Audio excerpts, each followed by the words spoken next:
বিশালগড় জেগে উঠল কংগ্রেস।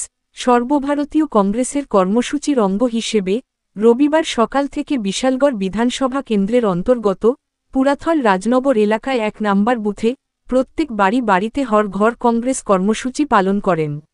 এদিনে কংগ্রেসের কর্মসূচিতে উপস্থিত ছিলেন বিশালগড় জেলা কংগ্রেস সভাপতি গোপীনাথ সাহা, কংগ্রেস নেতা টিটু আহমেদ সহ অন্যান্যরা। প্রত্যেক রবিবারে কার্যকর্তারা প্রধানমন্ত্রী নরেন্দ্র মোদীর মন কি বাত শ্রবণ করেন। এদিকে কংগ্রেস অভিযোগ করেন প্রধানমন্ত্রী আপনি জনগণের মনের কথা শুনতে রাজি নন। দেশের দ্রব্যমূল্য বৃদ্ধি সহ প্রতিনিয়ত জনগণের সমস্যা বৃদ্ধি পাচ্ছে, বেকারত্ব বৃদ্ধি পাচ্ছে। এই সমস্ত বিষয় নিয়ে প্রধানমন্ত্রীর কোন আলোচনাই নেই বলে অভিযোগ করলেন জেলা কংগ্রেস সভাপতি গোপীনাথ সাহা। আজকে আমরা সর্বভারতীয় কংগ্রেস কমিটির কর্মসূচির অঙ্গ হিসাবে বিশালগড় জেলা কংগ্রেসের অন্তর্গত আমাদের ১৬ বিশালগড় বিধানসভার ১ নম্বর বুথে আমরা জনসম্পর্ক কর্মসূচি পালন করছি। আমরা মানুষের বাড়ি বাড়ি যাচ্ছি।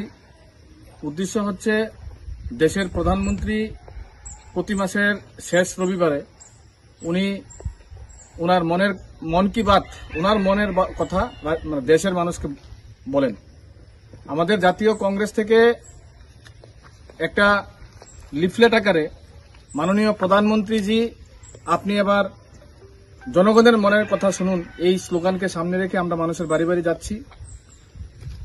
রাজ্যের এবং দেশের যে বর্তমান পরিস্থিতি, অর্থনৈতিক এবং রাজনৈতিক সামাজিক যে পরিস্থিতি চলছে, সেই পরিস্থিতি সম্পর্কে মানুষকে অবগত করাতে এবং এই এলাকার মানুষের মনের কথা শোনার জন্য এবং তাদের সুখ দুঃখের কথা জানার জন্য আমরা মানুষের বাড়ি বাড়ি জনসম্পর্ক কর্মসূচিতে আমরা অংশগ্রহণ করেছি। আজকে ১৬ বিশালগড় বিধানসভার ১ নম্বর বুথ, যেটা পুরাতল রাজনগরে অবস্থিত।